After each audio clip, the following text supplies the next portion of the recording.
पिंजौर कालका के व्यापारियों से जेजेपी नेता आकर मिले और आश्वासन दिया कि जैसा व्यापारी चाहते हैं वैसा ही आरयूबी बनेगा। पिंजौर और कालका के व्यापारियों से बीजेपी जेजेपी गठबंधन के नेता धरने पर बैठे व्यापारियों और दुकानदारों से आकर मिले और उन्हें आश्वासन दिया कि पिंजौर कालका के मध्य बने रेलवे फाटक पर छोटा आरयूबी बनेगा, जिसकी कुल लंबाई 350 मीटर के आसपास होगी।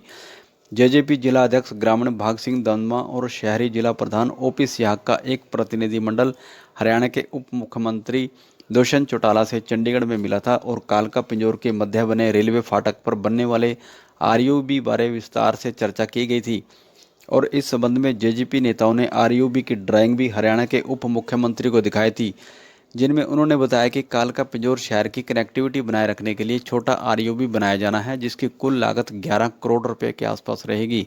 हालांकि हिमाचल प्रदेश के वाहनों के लिए बाईपास पहले ही बना हुआ है। जेजेपी नेता भाग सिंह दमदमा और ओपी सिहाग ने व्यापारियों को बताया कि छोटे आरयूबी से बजट कम है और उसमें सारे व्यापारी और दुकानदार भी खुश हैं और आसपास कॉलोनियों की कनेक्टिविटी भी बनी रहेगी। इससे किसी को नुकसान नहीं होगा। पिंजौर कालका रोड पर 450 से 500 दुकानें और शोरूम शामिल है, जिनके रोजगार पर भी असर नहीं पड़ेगा। मुख्यमंत्री जी को इस बारे में बताया कि जिस प्रकार से एक तो हमारा सरकार का पैसा कम खर्च होगा, दूसरा व्यापारी खुश रहेंगे, तीसरी एक बात किसी अधिकारी ने वहां करी थी कि जी हिमाचल के लिए, तो मैंने ये बता दिया कि हिमाचल सिर्फ 3-4 किलोमीटर के बाद शुरू होता है। हमारा कालका 4-5 किलोमीटर के दायरे के लिए जिसने हिमाचल जाना है उसके लिए बाईपास है, वो अपना बाईपास का प्रयोग कर सकता है। यहां से महामाई के मंदिर तक ये कालका और पिंजौर को जोड़ने वाला एक रोड है जिसमें कोई फर्क नहीं पड़ता। और व्यापारी के तौर पर हमने ये बताया कि लगभग 400-500 दुकानें हैं।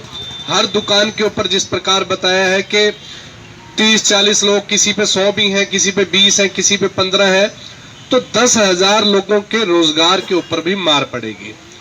जब गाड़ियां दूर से आती हैं, यदि उनको सही पार्किंग नहीं मिलती, सही प्रकार से व्यवस्था नहीं मिलती, तो वो मार्केट नहीं चलती। और आज मैं ये जरूर बताना चाहता हूं कि जो पिंजौर की ये मार्केट है, ये उत्तर भारत की यदि 10 मार्केट निकाली जाए तो उनमें से एक मार्केट ये निकल कर आती। उनको ड्राइंग्स दिखाई आपकी सारी, तो एक बात में बोले कि ठीक है, इस पे तो बजट कम लग रहा है, अगर 10 करोड़ बचते हैं हमारे तो मैं कहीं और पुल बना दूंगा इसका, ये उन्होंने उस समय बोला। और उसी समय विभाग के अधिकारियों को कहा फाइल पुटअप करवाई। सियाग साहब ऐसे ही हुआ, फाइल पुटअप आज आपकी हो गई है। और हम जितनी तौर पर कह सकते हैं कि आपका काम, आप यकीन और भरोसा रखिए कि जिस तरह से आप चाहते हो उसी प्रकार से काम हो। इधर पिंजौर कालका वेलफेयर एसोसिएशन प्रधान संतराम शर्मा ने इसके लिए हरियाणा के मुख्यमंत्री मनोहर लाल खट्टर और उप मुख्यमंत्री दुष्यंत चौटाला के साथ साथ जेजेपी नेता भाग सिंह दमदमा और ओपी सिहाग का आभार जताया है।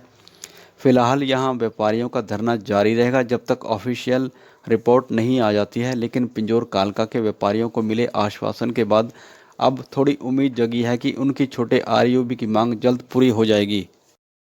आश्वासन नहीं मिला जी, काम हो गया। इतने बड़े बड़े जजपा के अधिकारी हमारे बीच में आके जब उन्होंने ये कह दिया कि फाइल जो है पुटअप हो चुकी है, हमारा काम तो हो गया। आश्वासन नहीं इसको कहते, आश्वासन तो होता है अंदर बढ़ के देना। तो धरना जारी रहेगा? हाँ, उन्होंने कहा कि अभी 1-2 दिन आप वेट कर लो, जो भी सूचना ऊपर से आएगी तो ऑफिशियली सूचना आने वाली है, क्योंकि ये रिकॉर्ड की बातें हैं, अंदर की बातें हैं। और जैसे ही कोई सूचना हमारे पास लिखित में या भारतीय जनता पार्टी की तरफ से या जजपा पार्टी की तरफ से कोई भी प्रदेश अध्यक्ष या कोई भी आएंगे, तो 1-2 दिन का आप इंतजार कीजिए। जब तक धरना तो अभी जारी रहेगा।